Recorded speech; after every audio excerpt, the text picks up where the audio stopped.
Assalamualaikum warahmatullahi wabarakatuh. Perkenalkan, nama saya Zainal Arifin, NIM 41 2021 005. Saya dari Prodi Agribisnis kelas A. Saya akan melakukan presentasi mata kuliah Pendidikan Pancasila. Baiklah, kita akan memulai presentasi tentang pendidikan Pancasila. Pada Pendidikan Pancasila bab 1, yaitu pengantar pendidikan Pancasila. A.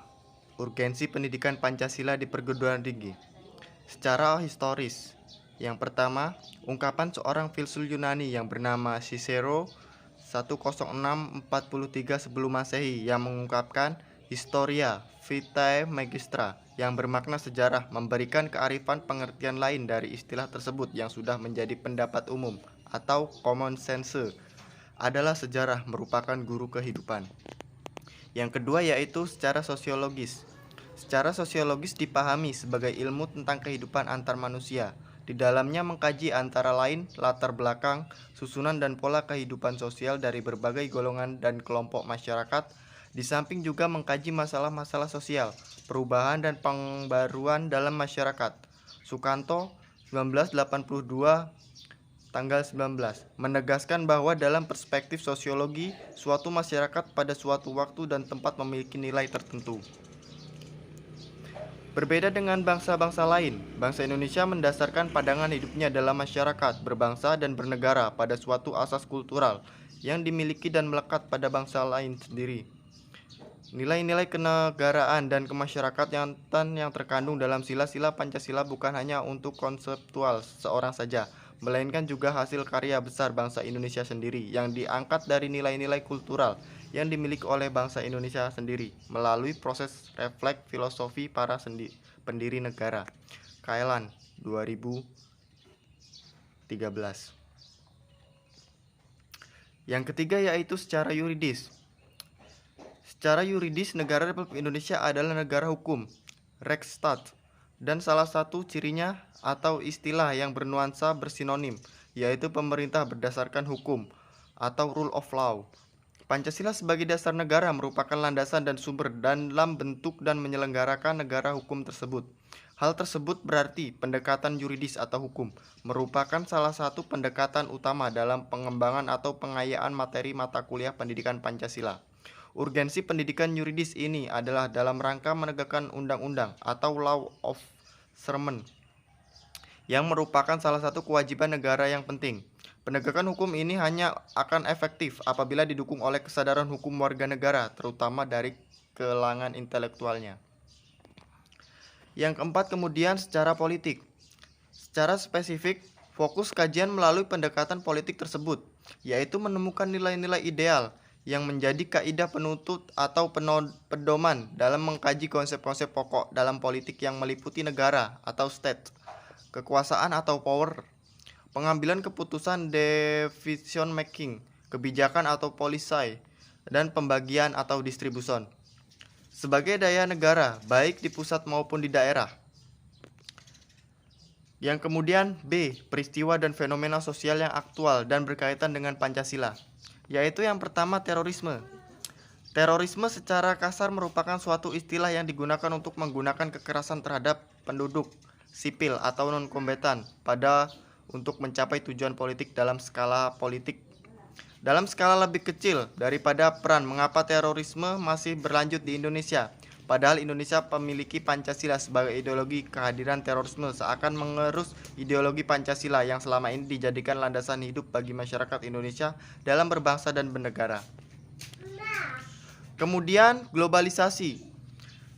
Yang kedua, pengaruh globalisasi di Indonesia yang sudah didominasi oleh gaya kapitalis dan pemikiran liberalis secara perlahan sudah berusaha menggerogoti nilai-nilai ideologi Pancasila yang memiliki arti kemanusiaan dan adil yang beradab.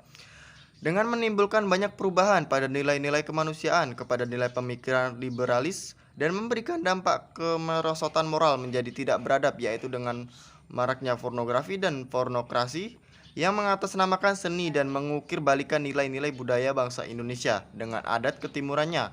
Dahulu selalu menjaga nilai kemanusiaan yang beradab, namun kini pengaruh kapitalis, Kemudian yang ketiga, disintegrasi. Bangsa integrasi bangsa adalah bangsa bagi tegaknya sebuah negara modern. Keutuhan wilayah negara amat ditentukan oleh kemampuan para pemimpin dan masyarakat warga negara memelihat komitmen kebersamaan sebagai suatu bangsa. Karena itu secara teoritik dipahami bahwa ancaman paling nyata terhadap eksistensi wilayah negara adalah gerakan separatisme. Kemudian C, pengertian Pancasila. Yang pertama, pengertian Pancasila secara etimologis. Secara etimologis dalam bahasa Sanskerta, bahasa Brahma India. Pancasila berasal dari kata panca dan sila. Panca yang artinya 5 dan sila atau shila yang berarti batu sendi atau dasar.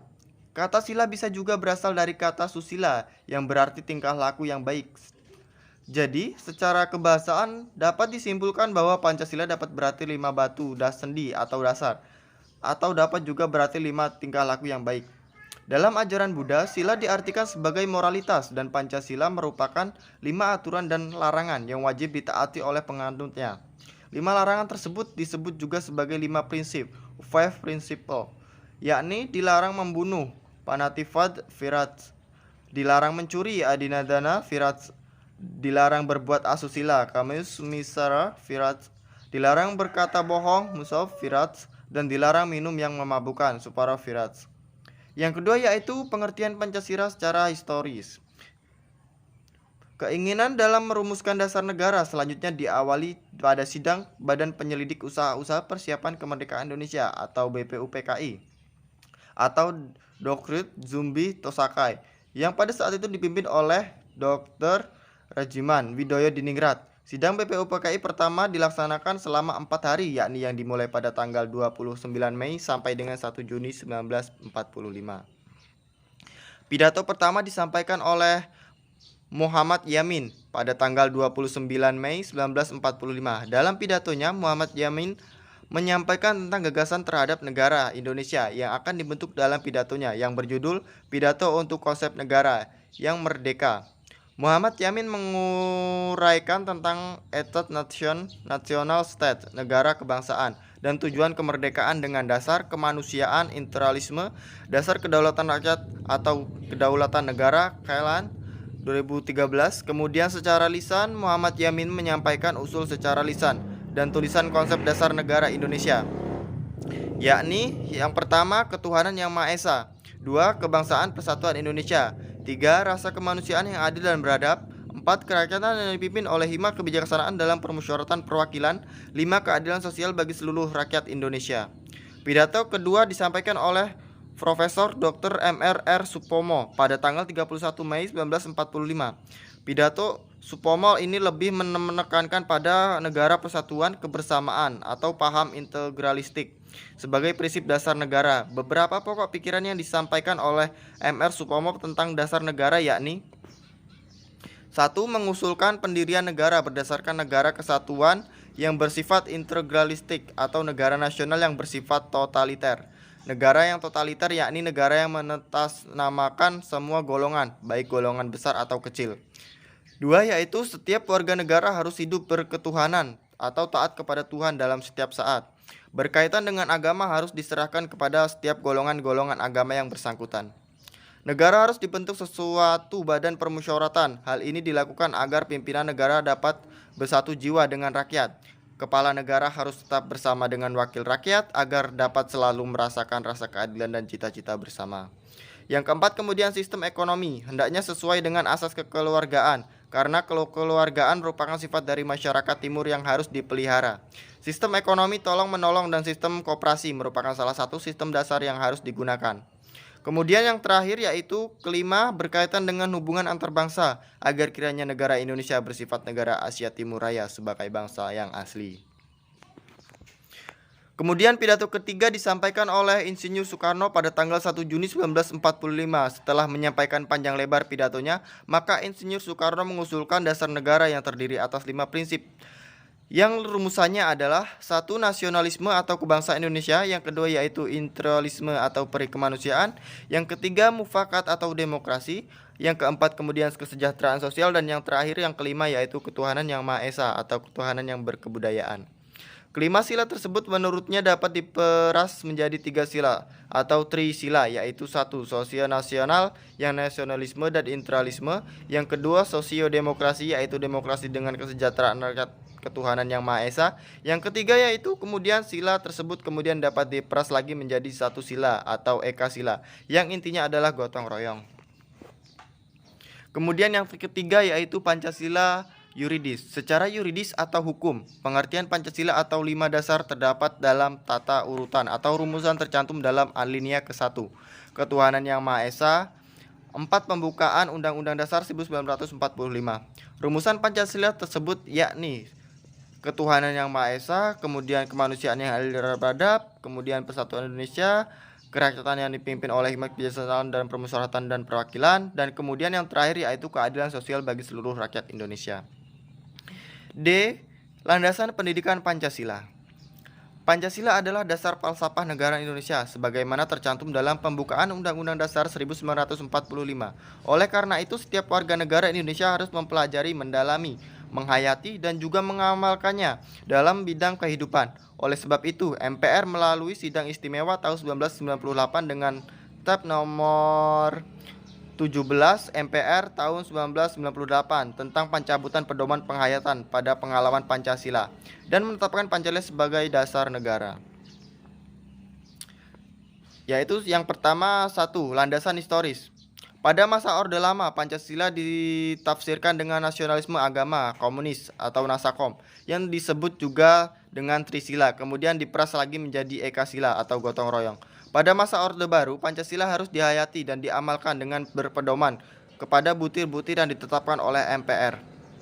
Namun, penafsiran rezim itu membuat kenyataan dalam masyarakat dan bangsa berbeda dengan nilai Pancasila yang sesungguhnya. Oleh sebab itu, timbulnya tuntunan reforma dalam segala bidang dalam ini, kenyataan ini. MPR melalui tabnya MPR nomor 18 MPR 1998 tentang penegasan Pancasila sebagai dasar negara yang mengandung makna ideologi nasional sebagai cita-cita dan tujuan negara. Yang kedua yaitu landasan kultural. Pancasila tidak mengandung nilai-nilai yang terbuka, masuknya nilai-nilai baru yang positif, baik datang dari luar negeri maupun yang datang dari dalam negeri. Kemudian 3. Landasan yuridis. Sebelum dikeluarkan PP nomor 60 tahun 1999, Keputusan Menteri Pendidikan dan Kebudayaan nomor 30 tahun 1990 menetapkan status pendidikan Pancasila dari kurikulum pendidikan tinggi sebagai mata kuliah wajib untuk setiap program studi dan bersifat nasional. Perubahan dan silabus pendidikan Pancasila adalah dengan dikeluarkannya Keputusan Dirjen Dikti nomor 265 Dikti Keputusan 2000 tentang penyempurnaan Pancasila pada perguruan tinggi di Indonesia. Selanjutnya berdasarkan Keputusan Mendiknas tentang pedoman penyusunan kurikulum pendidikan tinggi dan penilaian hasil belajar mahasiswa, telah ditetapkan bahwa pendidikan agama, pendidikan Pancasila, dan juga pendidikan kewarganegaraan merupakan kelompok mata kuliah pengembangan kepribadian yang wajib diberikan dari kurikulum setiap program studi. Yang keempat, kemudian landasan filosofis. Landasan filosofis bisa disebut juga sebagai landasan sejarah, yakni Pancasila sebagai dasar filsafat negara harus menjadi sumber bagi segala tindakan para penyelenggara negara, menjadi jiwa dari perundang-undangan yang berlaku dalam kehidupan bernegara. Ya, kita masuk ke bab 2 yaitu tujuan pendidikan Pancasila. A. Tujuan nasional. Dari tujuan nasional sendiri sebagaimana dicantumkan dalam pembukaan Undang-Undang Dasar 1945 alinea keempat, yakni tujuan nasional sebagai ditegaskannya dalam pembukaan itu diwujudkan melalui pelaksanaan penyelenggaraan negara yang berkedaulatan rakyat dan demokratis dengan mengutamakan persatuan dan kesatuan bangsa. Berdasarkan Pancasila dan Undang-Undang Dasar, penyelenggaraan negara dilaksanakan melalui pembangunan nasional 1945 dalam negara aspek kehidupan bangsa oleh penyelenggara negara, yaitu lembaga tertinggi dan lembaga tinggi negara bersama-sama segenap rakyat Indonesia dari seluruh wilayah negara Republik Indonesia. Pembangunan nasional merupakan usaha peningkatan kualitas manusia dan masyarakat Indonesia yang dilakukan secara berkelanjutan, berlandaskan kemampuan nasional dan memanfaatkan kemajuan ilmu pengetahuan dan teknologi. B. Kemudian tujuan pendidikan nasional. Undang-Undang Nomor 2 Tahun 1989 tentang Sistem Pendidikan Nasional. Pasal 4 dinyatakan tujuan pendidikan nasional yaitu pendidikan nasional bertujuan mencerdaskan kehidupan bangsa dan mengembangkan kemanusiaan Indonesia seutuhnya, yaitu manusia yang beriman dan bertakwa terhadap Tuhan Yang Maha Esa dan berbudi pekerti luhur, memiliki pengetahuan dan keterampilan, serta kesehatan jasmani dan rohani, kepribadian mantap dan mandiri, dan juga serta tanggung jawab kemasyarakatan dan kebangsaan. Hal di atas sesuai dengan Undang-Undang Dasar 1945 Pasal 31 Ayat 3. Pemerintah mengusahakan dan menyelenggarakan suatu sistem pendidikan nasional yang mengingatkan keimanan dan ketakwaan serta akhlak mulia dalam rangka mencerdaskan kehidupan bangsa yang diatur dengan undang-undang. Dalam rangka tersebut, pelaksanaan pembangunan nasional dan pengalaman Pancasila di bidang pendidikan, maka pendidikan nasional mengusahakan yang pertama yaitu pembentukan manusia Pancasila sebagai manusia pembangunan yang tinggi kualitasnya dan mampu mandiri. Yang kedua yaitu pemberanian dukungan bagi pengembangan masyarakat bangsa dan negara Indonesia yang terwujud dalam ketahanan nasional yang tangguh atau mampu menangkap setiap ajaran, paham, dan ideologi yang bertentangan dengan Pancasila. Kemudian C. Tujuan pendidikan Pancasila. Tujuan pendidikan Pancasila secara umum yaitu memiliki tujuan utama. Pendidikan Pancasila adalah untuk menumbuhkan wawasan dan kesadaran berbangsa dan bernegara, sikap dan perilaku cinta tanah air, dan juga bersendikan kebudayaan bangsa Indonesia, wawasan Nusantara, serta ketahanan nasional dalam diri kita yang sedang mengkaji dan akan menguasai iptek. Di samping itu, menurut hasil loka karya mata kuliah Pancasila 1978, tujuan di perkuliahan Pancasila di perguruan tinggi adalah yang pertama yaitu mahasiswa mengerti dan menghayati tentang Pancasila yang sah dan benar sebagaimana yang telah dirumuskan secara formal dalam pembukaan Undang-Undang 1945. Alinea ke-4. Dua yaitu mahasiswa mengamankan Pancasila dari segala macam bahaya dari manapun datangnya. Yang ketiga yaitu mahasiswa dapat mengamalkan Pancasila dalam kehidupan sehari-hari dalam bermasyarakat sesuai dengan keahlian masing-masing. Yang terakhir yaitu yang keempat, mahasiswa ikut aktif berperan dalam menguasakan lestarian Pancasila, pandangan hidup bangsa dan dasar-dasar negara Republik Indonesia. Kemudian D, yaitu misi dan visi pendidikan Pancasila. Yang pertama yaitu misi pendidikan Pancasila. Misi pendidikan Pancasila di perguruan tinggi menjadi sumber nilai dan pedoman bagi penyelenggara program studi dalam mengantarkan mahasiswa menjadi kepribadian dan juga dapat berkembang kepribadiannya. Yang kedua yaitu visi pendidikan Pancasila, bertujuan membantu mahasiswa agar mampu mewujudkan nilai dasar agama dan kebudayaan serta kesadaran berbangsa dan bernegara dalam menerapkan ilmu pengetahuan, teknologi, serta sains yang dikuasainya dengan rasa tanggung jawab dan kemanusiaan. Sekian, terima kasih.